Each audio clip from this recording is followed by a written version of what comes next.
Hey, my love fam. Welcome back to another New Beginners Bible study. Welcome back, you all.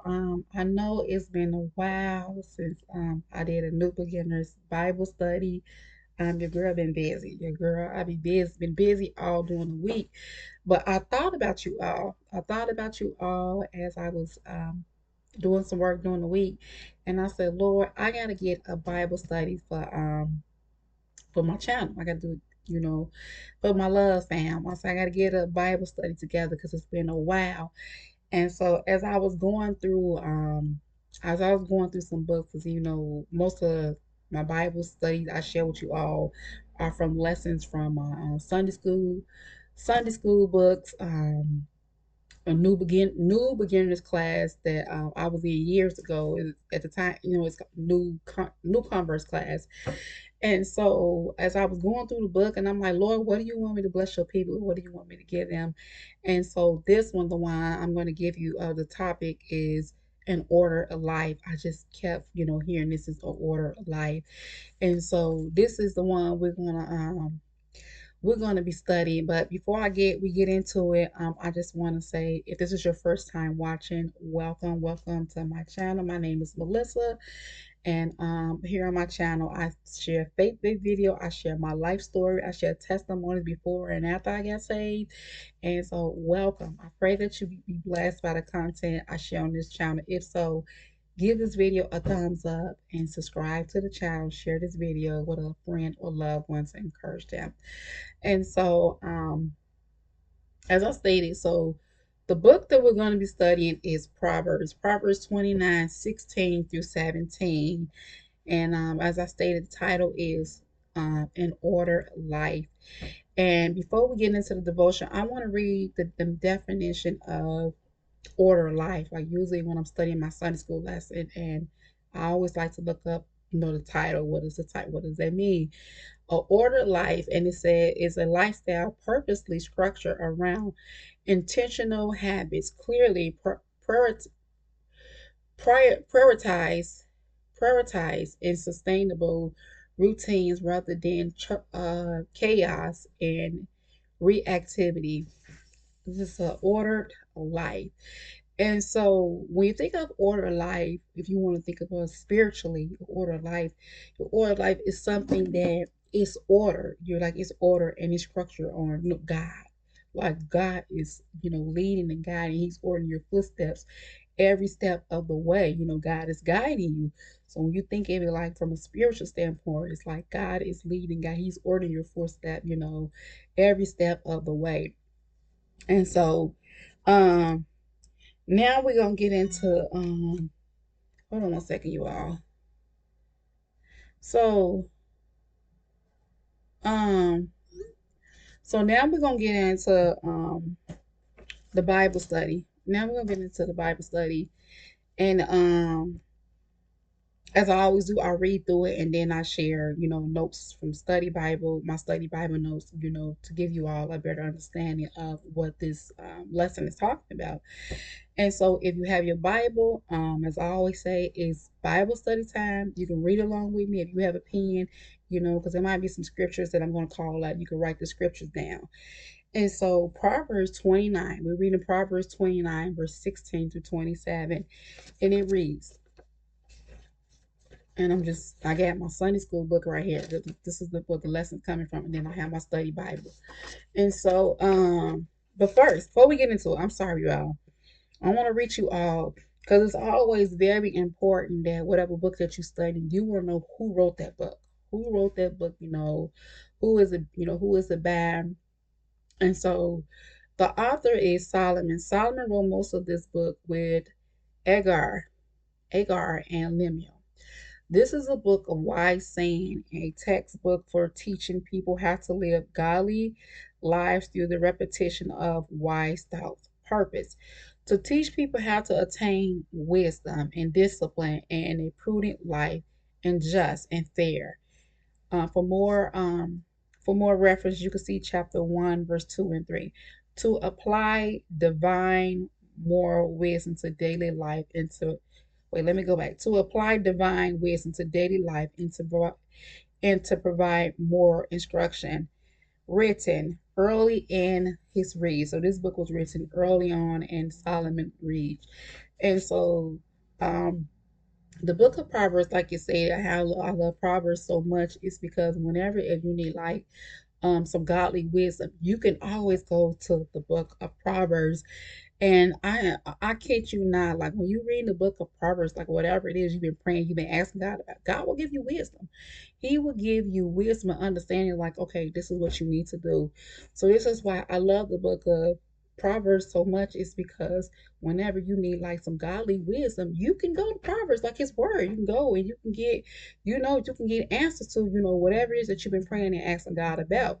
And so this is why I love the book, along with so many other books, I love the book of Proverbs. Proverbs 29:16. When the wicked are multiplied, transgression and increase, but the righteous shall see their fall. Verse 17. Correct the son, and he shall give thee rest. Yea, he shall give delight unto the soil.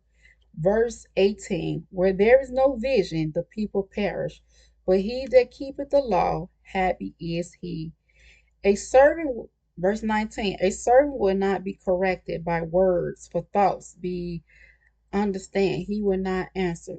Verse 20, seest thou a man that is hasty in his words? There is more hope of a fool than there's more hope of a fool than of him. Verse 21, he that delicately bring up his servant from a child shall have him become his son at the length. And verse 22, an angry man stirred up strife, and a furious man abound in transgression. Verse 23, a man's pride shall bring him low, but honor shall uphold the humble in spirit. And verse 24, whosoever is partnered with a thief hateth the own soul. He heareth cursing and bewayed it not. Verse 25, the fear of man bringeth a snare. And we know if you look up the word snare, that means a trap. And I do want to reach you out the definition where it said beway in verse 24. And beway, I like to, when I'm studying, and if it's words, I like to look up the meaning of it. That word bewayed means to reveal, disclose, divulge, or betray.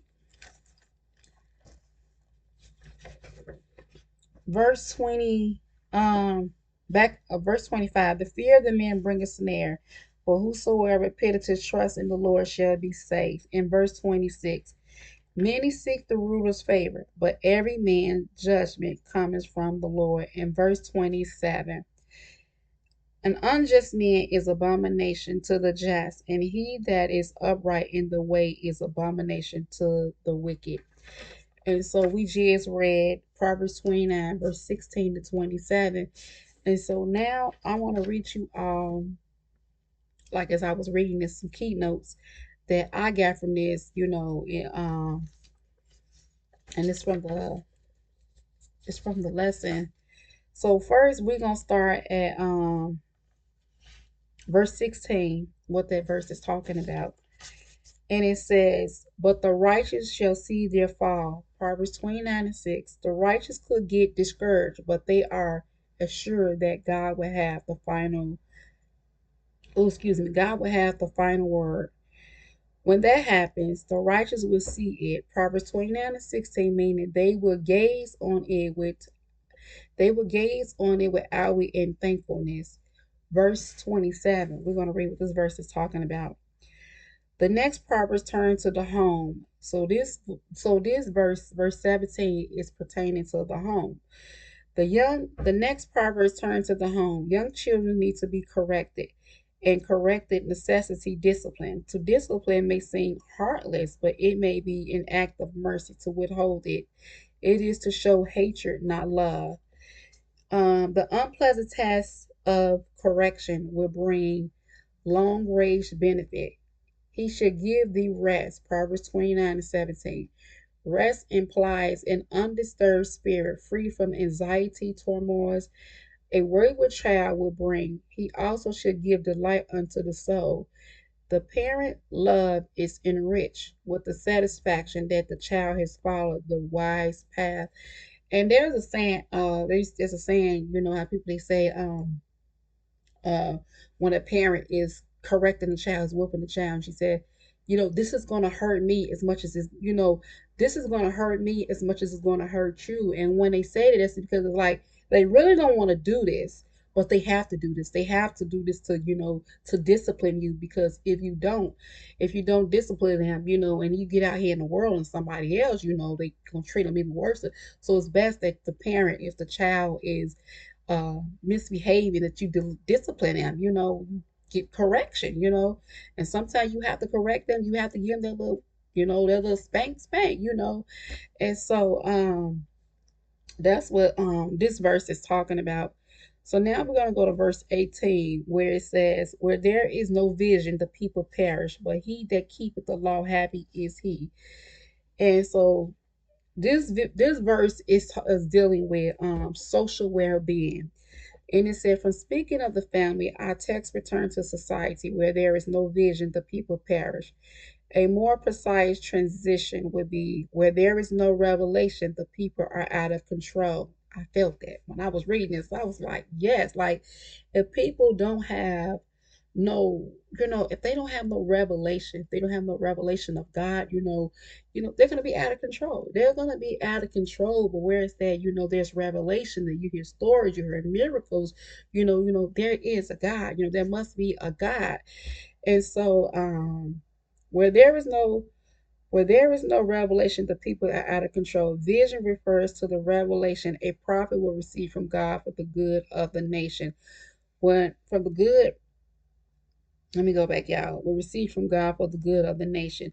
When God's revelation is lacking, the people fall into archie anarchy. The people fall into anarchy. And I want to read you all the definition of anarchy: a state of lawlessness or political disorder due to absence of governmental authority. So that's what that word anarchy means. Um, let's go back. Okay. The classic case of such lack of restraint is in Israel in the days of the judges, when every man did not which was right in his own eye. Judges 21:25. This condition is explained by the statement that in Samuel's days the word of the Lord was precious. There was no open vision. 1 Samuel 3:1. Without constant prophetic reminders of God's will, the people of any society run out of control. And by contrast, he that keepeth the law, happy is he. This is Proverbs 29:18. Whoever heeds God's revelation is happy, because he enjoys God's blessing. Now let's go to verse 29. Let's go to verse 29 and 19. Okay. A servant would not be corrected by words, for though he understand, he would not answer. And let's read what this verse is talking about. This did not always happen. A servant would not be corrected by words. If disobedient words alone could not set him back on the right path, the latter part of the verse explains, for though he understand, he will not answer. He does not respond to the verbal admonition. So as with a foolish son, the rod may be needed. And so with this verse, when I was reading this, I was like, wow, like this verse is talking about, like when he's talking about a slave. You have a slave, and if the slave is not being listening to the correction of verbal, and so now it's talking about, now they're going to the point where it's like you using a rod. You're using a rod to correct this slave. Oh, if you watch the movie The Ten Commandments, and how they had the slaves, and how they was in there in mud piles and stuff, and it was one slave, he spoke up, and when he spoke up, they took, it looked like a rod or something. They took him and they smote him with the rod. And so That's what this verse is talking about. If they don't understand verbal correction, so then I'm gonna say they master who have taken upon themselves. Now they're gonna use a rod to uh use a rod to correct them. Now let's go to verse 20. Let's go to verse 20, where it says, um, see thou a man that is hasty in his words. There is more hope of a fool than of him. Let's read what this verse is talking about. This verse is dealing with rash speech. We look rash speech. Um, we look next at the matter that can be a problem in either the home or society. A man that is hasty in his word. He speaks without thinking a matter through, and therefore blurts out insertive and erroneous words. And when I looked up that word, erroneous, it means containing or characterized by error, mistaken. And it says, insensitive and erroneous words. There is more hope of a fool, says our text, than of him. This is Proverbs 29 and 20. The words for fool here means a dull or absent person. This person, though slow of reason, may still change and become wise, but the one who speaks hastily commits himself permanently and finds it hard to change. Verse 21. He that delicately bringeth up his servant from a child shall have him become his son at the length. And so this verse is dealing with pampering slaves. The first part of this proverbs is fairly clear. The master delicately brings up or pamper his slave from childhood. He apparently does not require much of him and is indulged towards his bad habits. Just what is the result of this? One view is to say that the pampered slave will become insolent. Insolent. And that word, I'm going to read you all the meaning of the word insolent. Insolent, let me get my notes. Insolent, rude or impolite, having or showing a lack of respect for other people, often boldly disrespectful towards those in authority. So that's what that word insolent means. Um, just what is the okay, let's go back. One view is to say that the pampering slave will become insolent. Another is to say that the pampering will come to grief. Whatever the exact meaning, the pampering is counterproductive. Now let's go to verse 22. An angry man stirs up strife, and a furious man abound in transgression. This is verse 22. So this verse is dealing with the angry. Proverbs 29 and 22. The second half of our lesson consists of Proverbs highlighting traits of the foolish and contrasting some of them with virtues of the wise. The first foolish person is the angry man. This person stirred up strife. He tries to turn controversial issue every controversial issue into a fight. He not only drives wedges between friends, but also ensures that he will have no friend. Now, this is an angry, foolish man. An angry, foolish man. Um, Also ensure that he will have no friends. Abound in transgression.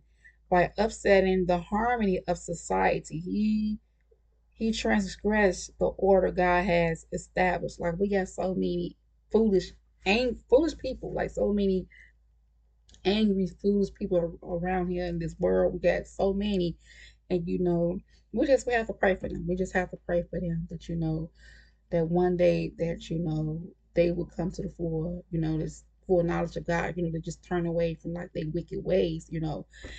And so um verse 23 verse 23 A man pride shall bring him low, but honor shall uphold the humble in spirit.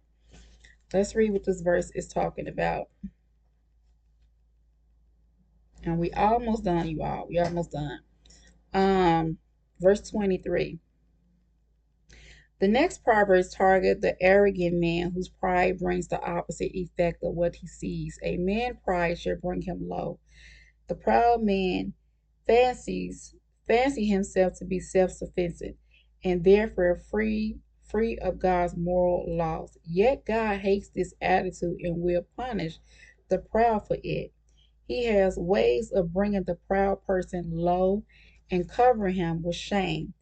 On the other hand, honor on the other hand, honor shall uphold the humble in spirit. This is Proverbs 29 and 23.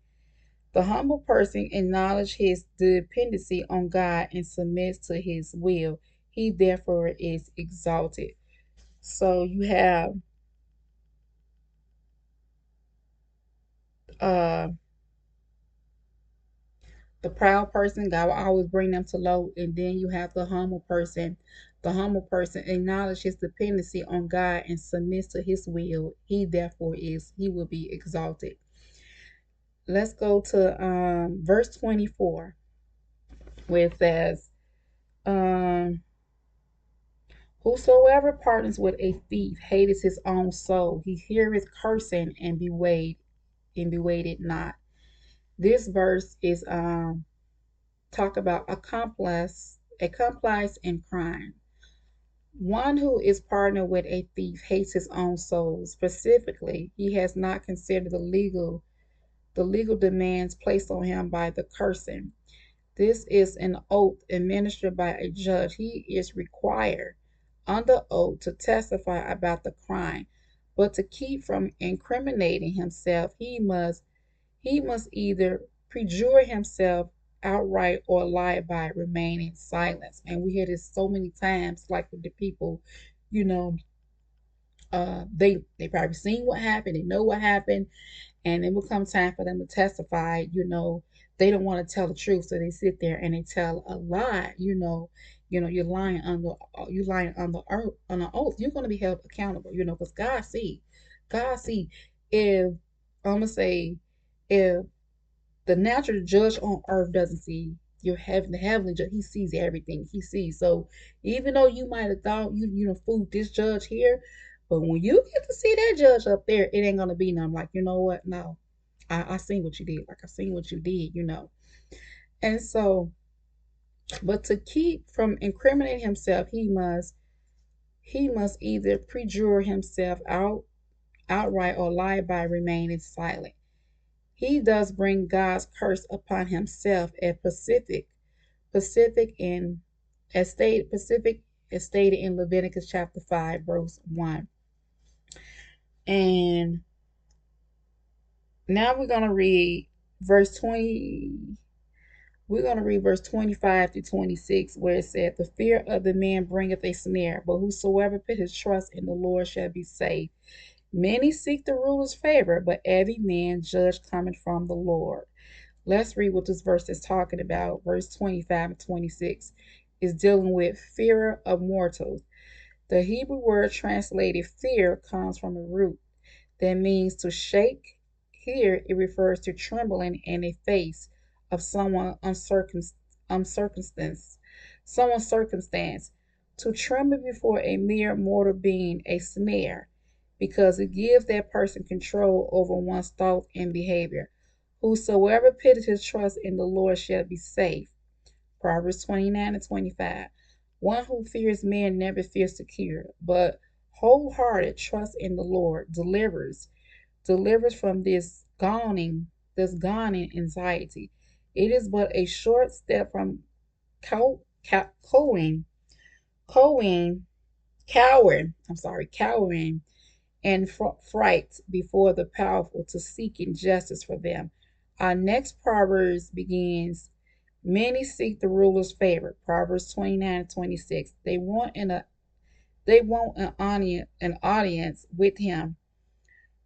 audience with him to get a favorable verdict.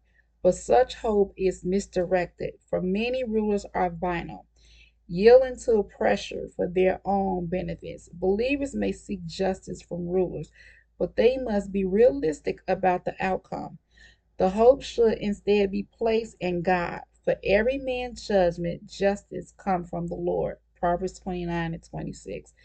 The legal system will often disappoint us, but the Lord stand above all human corruption. The last verse. The last verse. I'm trying to see. I want to go back to this. I was reading Vinyl. Vinyl. Um, what does word vinyl mean? Where it said they want an audience with him to get a favorable verdict, but such hope is misdirected, for many rulers are vinyl. The word vinyl. That word. That word vinyl. That word vinyl means being open to bribery, corrupted, or willing to act dishonesty for many. Um, Now we want to read the last verse, and this is verse 27. An unjust man is abomination to the just, and he that is upright in the way is abomination to the wicked. Let's read what this verse is talking about, and it's dealing with the unjust. It's dealing with the unjust.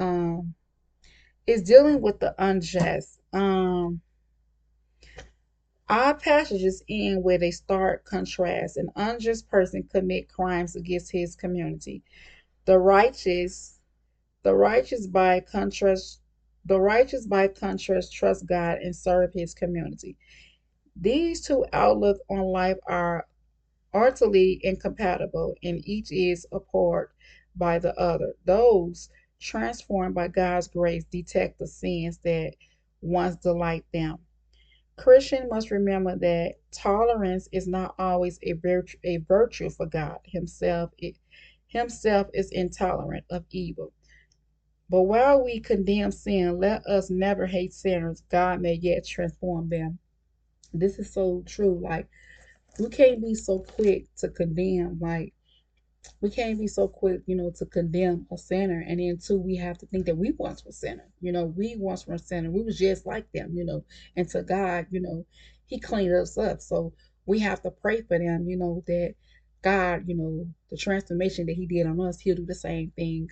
He'll do the same thing for them. So we can't be so quick to see a person and be like, oh my God, he's a what's the name? She's a this. We have to pray for them. Pray for them. You have to think what God did for you. I was just sharing this with my twin girls this morning before they left after work, and I was just telling them a story about an individual and how she said something about these groups of people, and I was like, that is wrong, because I'm looking like who are you to say something about them? And God, before God cleaned you up, what was you doing? You was doing something too, so we can't just go, we see somebody and we say something about them, we have to pray for them. We have to pray for them as followers of Jesus Christ. We have to pray for them. We have to pray for the sinners, that could be your brother, your sister, your cousin, your neighbor. We have to pray for them. Then we can't forget. We can't be so quick to forget that whatever sin that we was in, like, we was once just like that. We was once a drunk. We was once a fornicator. We can't be so quick. There's sometimes so many times, like, I could be at a place and I see somebody individual and I just be looking, I just be like, man, I see evangelist in that person. I see this in that person. My man just be when I see an individual, like, it's just already, I'm like just transforming them already. I just be seeing them look like, wow, you're gonna be an evangelist. You're gonna be this. You're gonna be that.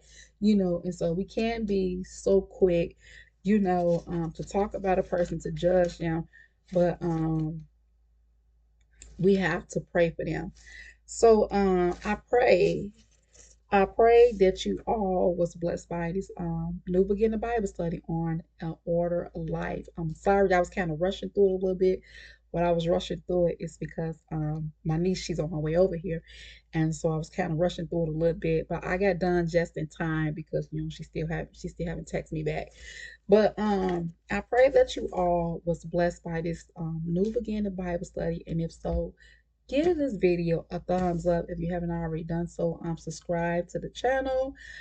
Share this video with a friend and a loved one to bless them on today, to encourage them so they too can know about an ordered life. And I also have another video. I have another video I'm gonna put out. Um, another video I'm gonna put out. Be on the lookout for that video. So, but that's all, y'all. Pray that you all was blessed by this video. Until next time, it's your girl Melissa. God bless.